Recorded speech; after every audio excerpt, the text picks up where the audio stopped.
Welcome back. In today's video, we'll learn about functions and callables. In Python, callables are any objects that can be called using the parenthesis, like function. This includes regular functions like lambdas, classes, when you create instances, or even objects with a call method. Understanding how callable works will help us bridge functional programming and object-oriented. So let's see some of the examples of callable functions, so which are like built-in and class callable. So we have some of the few examples here. Like we have type print callable and then length. As we know, length is a built-in function and it can be called. Okay. So let's run this out. See, it's like coming as true because it's callable. Then callable str. This is class. This class is callable. And here we have written like function 10. 10 is an integer which is not callable. So it's giving us false. Okay. So let's review regarding the functions. Okay.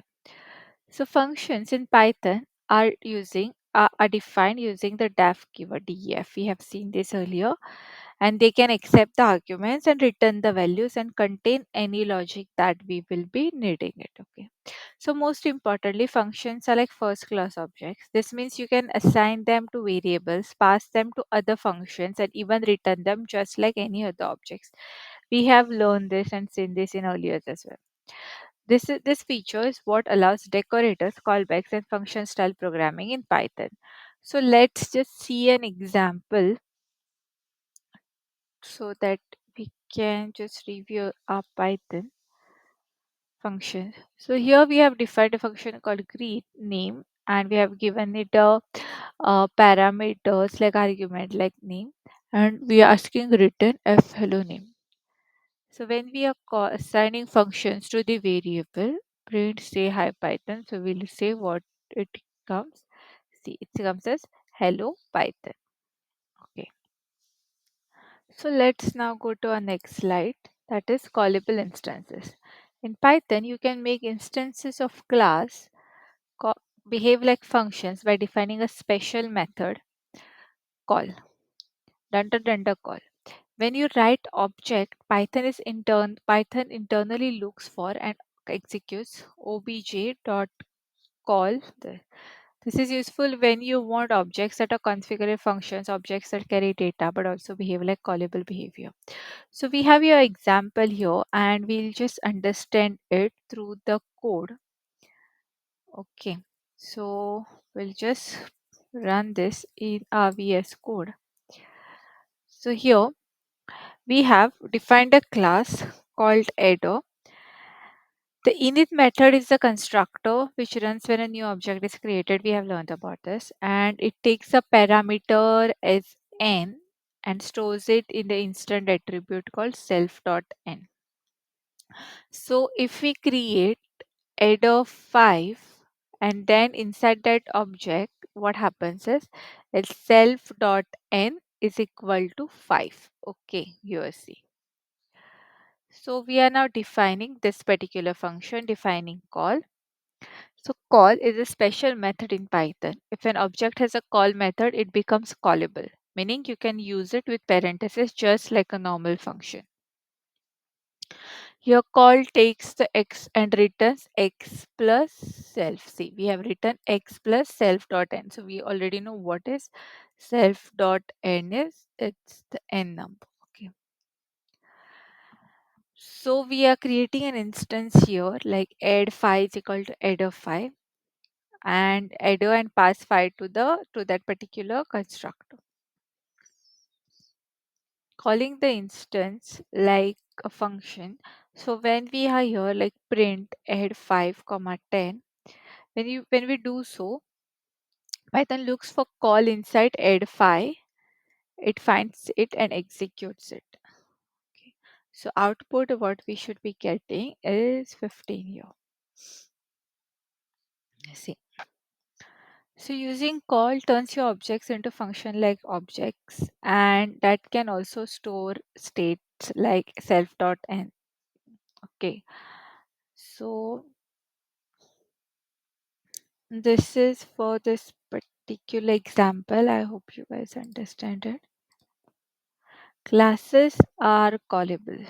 So here, as we have seen earlier, classes themselves can also be callable. So what does it mean is that, let's see, and running a program, small piece of code here. Okay. Okay. So first we have defined a class called point, and we are using a constructor here, and we have like defined self, and we have said like x comma and two arguments are passed, that is x and y, which stores them. So that self dot x comma self dot y, we are like takes two arguments and store them in instance attributes, that is self dot x, and this is we are equalizing it to x and y. So now we are creating an instance. So p is equal to 0.3 comma 4. So what happens is, here's the key part. 0.3 comma 4 looks like a function call, right? But actually point is actually a class. It's a class here and it's not a function.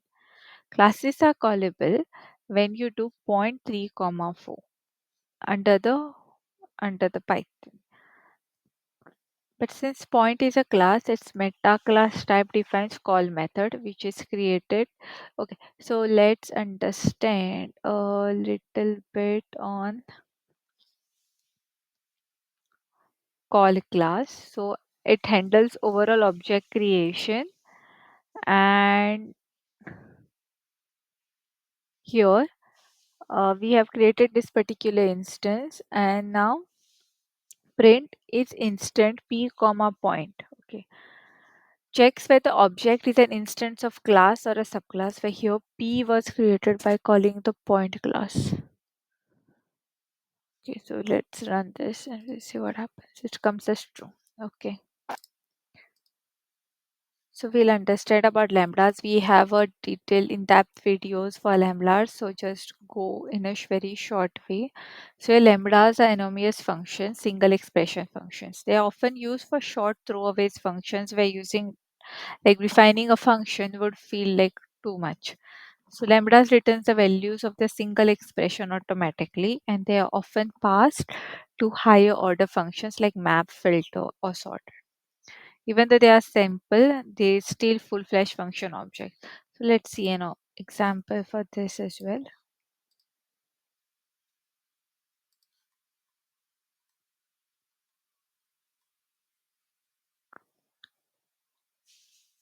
So here we have like we are defining a function lambda, like lambda creates small function square is equal to lambda x is the parameter, and we are like evaluate it and we'll get the in the same thing. Okay, so when we are calling calling lambda, it's like print square of 5, so it should give us answer as 25. Okay, so let's see next. Okay, so in today's class we have learned that functions are first class objects, flexible and powerful.